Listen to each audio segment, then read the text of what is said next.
How's everyone doing today? We want to show you the Roadtrek and some LEDs that I've installed. Our Roadtrek is a 2001. It's a 190 versatile. It's a Dodge chassis, and we've had it a little over a year now.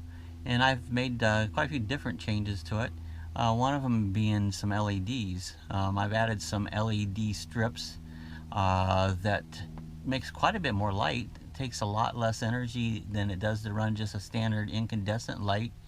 And if you're out boondocking or camping where there's no power hookups and just running off your battery, and you can get a lot more length or time wise out of your lighting by using LEDs. They make a lot of light and take a lot less energy.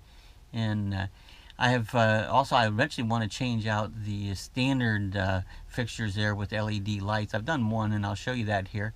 But they really make a big difference. It lights it up and takes so much more less energy than more or less. Is that a good? But anyways, takes less energy on it. So today I'm going to give you a little tour around, show you some things in our Roadtrek, and but focus mainly on these LEDs. Okay, here's one of the LED strips that I'm using. I have started them clear up front here, and basically this strip runs all the way down and all the way to the back, and I have that hooked up to a switch right here, and I can flip the switch off and on.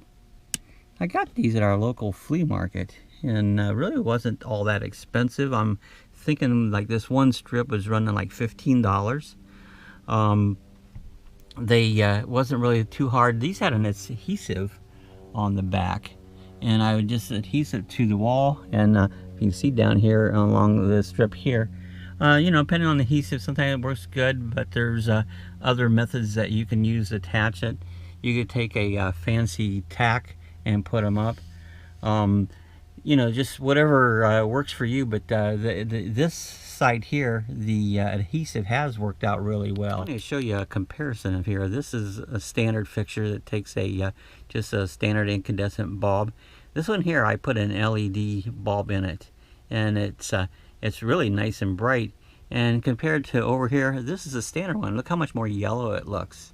This actually takes more energy to run this one, producing less light than it does to run this one. And so I eventually here want to go ahead and replace all the fixtures in the Roadtrek there to LED. Here in the back, I've added the strip LEDs all the way around in the it's the dining and the bedroom area. And again, like I said, you can use other ways. And I had trouble holding with sticking, but if you see, I use a fancy brass-headed nail and just kind of drive them. And I don't put them there very tight, but I just put them up there just enough to hold them in place there. But I've added these all the way around. It makes a beautiful lighting here, especially at nighttime. It looks so good in here, and it, like I said, again, the power wise takes so much less power to run these than it does to run the a standard incandescent. I have 200 watts of solar on our Roadtrek, and right there is showing you our battery voltage. Right now we're at 13.6.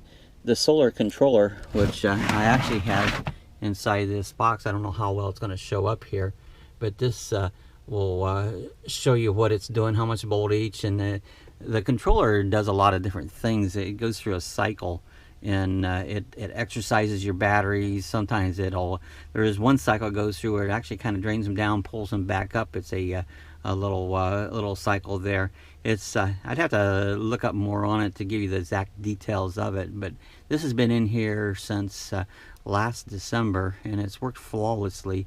The main reason we put it in here was because we put a different refrigerator in it, and we're using a standard dorm style refrigerator, and it runs on a compressor, and it runs off of solar 24/7, and it's worked flawlessly in the last year. This is the refrigerator that we're using. I'd say actually it's an Insignia.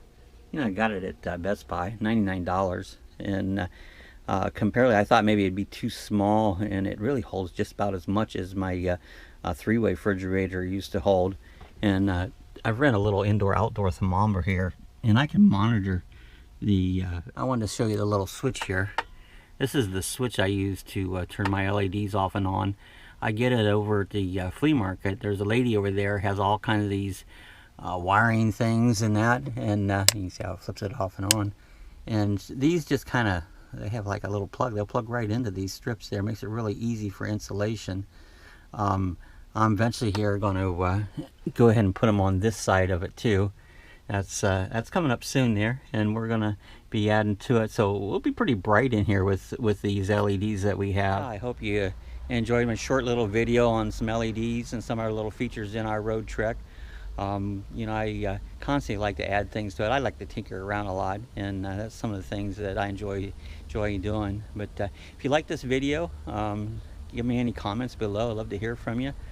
Hit the thumbs up, and also do me a favor, hit the subscribe button. We're trying to build up our subscribers to 100. After you hit 100, you can do live streams on your YouTube channel, and we're trying to hit that point, but we're getting closer. But do me a favor, hit the like and the subscribe button. Thanks a lot. We'll see you the next time.